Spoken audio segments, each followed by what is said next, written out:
یہ کہانی ہے ایک جادوئی اور خوبصورت دنیا کی جس کا نام تھا گلرخ آباد، جہاں ہر طرف محبت، سکون اور خوشیاں بستی تھیں۔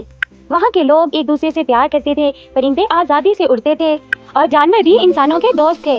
لیکن ہر روشنی کے پیچھے ایک اندھیرا ہوتا ہے، اور یہاں بھی ایک ظالم جادوگر موجود تھا جس کا نام تھا زہرام۔ زہرام ہبا کی خوشیوں اور اس کی محبت سے جلتا تھا، اور ایک دن اس نے فیصلہ کر لیا کہ وہ اس کی پوری سلطنت کو تباہ کر دے گا۔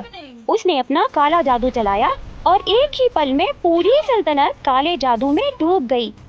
لوگ جہاں تھے وہیں رک گئے اور پرندے ہوا میں ہی رک گئے، اور وقت جیسے تھم سا گیا۔ محلوں کے اندر شہزادی ہبا اپنی جادوئی چھڑی پکڑے ایک گہری جادوئی نیند میں چلی گئی، ایک ایسی گہری نیند میں جو اس وقت تک نہیں ٹوٹ سکتی تھی جب تک کوئی سچے دل والا اس نیند کو نہ توڑے اور اس جادو کا اثر ختم نہ کرے۔ وہاں سے دور ایک اور سلطنت تھی جس کا نام تھا شمشیر گڑھ، جہاں کا وارث تھا شہزادہ خرم۔ شہزادہ خرم نہ صرف بہادر تھا بلکہ دل کا بھی بہت صاف تھا۔ وہ اپنی عوام سے محبت کرتا تھا اور ان کی خوشی کو اپنی ذمہ داری سمجھتا تھا، اور شہزادے کو شکار کا بھی بہت شوق تھا۔ ایک دن وہ شکار کے سلسلے میں جنگل کی طرف نکل گیا۔ شکار کرتے کرتے وہ اتنا دور نکل گیا کہ اسے یہ بھی خیال نہ رہا کہ اب تو رات ہو چکی ہے۔ اچانک اس کے گھوڑے کے پاؤں میں کوئی چیز چبھ گئی اور اس کا پیر دکھنے شروع ہو گیا، اور شہزادے کو مجبوراً وہیں رکنا پڑا۔ مدد کی تلاش میں وہ آگے بڑھا اور اچانک وہ ایک بہت عجیب اور خاموش سلطنت میں داخل ہو گیا۔ یہ وہی گلرخ آباد تھی، لیکن اب وہاں کی ہر چیز جادو میں قید تھی۔ جب وہ حیرانی سے ادھر ادھر دیکھ رہا تھا، تبھی شہزادی ہبا کے تینوں دوست، ایک خرگوش، ایک طوطا اور ایک چھوٹا سا چوہا، شہزادے کے پاس آئے اور انہوں نے اسے ساری کہانی بتائی اور مدد کی درخواست کی۔ یہ سن کر خرم نے بنا ڈرے ان کی مدد کرنے کا فیصلہ کیا۔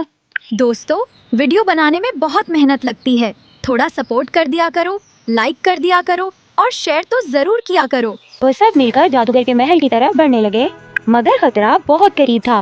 جادوگر زہرام کو شک ہو گیا تھا کہ کوئی اس کے محل میں گھس آیا ہے۔ بس ایک پل اور شہزادہ خرم پکڑا جاتا، لیکن اس کے ننھے دوستوں نے اس کی جان بچا لی۔ شہزادہ خرم چھپ کر جادوگر زہرام کے پیچھے گیا، جہاں اس نے دیکھا کہ جادوگر نے شہزادی ہبا کی محبت کی روشنی کو قید کر رکھا تھا۔ وہاں جادوگر زہرام اپنے آپ سے باتیں کر رہا تھا کہ جب تک یہ روشنی اس کی قید میں ہے، کوئی بھی شہزادی ہبا کو اس قید سے آزاد نہیں کر سکتا۔ یہ سب سن کر شہزادہ خرم سمجھ گیا کہ یہ جنگ تلوار سے نہیں بلکہ محبت سے جیتنی ہوگی۔ یہ سب سوچ کر شہزادہ خرم نے آگے بڑھ کر وہ جادوئی کرسٹل توڑ دیا۔ ایک زوردار روشنی پھیلی اور جادو ٹوٹ گیا۔ جادو کا اثر ختم ہوتے ہی پوری سلطنت دوبارہ اپنی اصلی حالت میں آ گئی، اور شہزادی ہبا نے شہزادہ خرم کی طرف دیکھا۔ اس لمحے صرف شکریہ نہیں بلکہ ایک گہرا محبت کا رشتہ قائم ہو چکا تھا۔ وقت گزرتا گیا اور یہ محبت کا رشتہ زیادہ مضبوط ہو گیا، اور ایک دن شہزادے اور شہزادی کی شادی ہو گئی، اور اس طرح سچی محبت نے اس جادو کو ہرا دیا اور وہ ہمیشہ خوشی خوشی رہنے لگے۔ ویلکم ٹو آئی فنڈا۔ اگر آپ کو ویڈیو اچھی لگے تو ویڈیو کو لائک، شیئر اور چینل کو سبسکرائب کرنا مت بھولے۔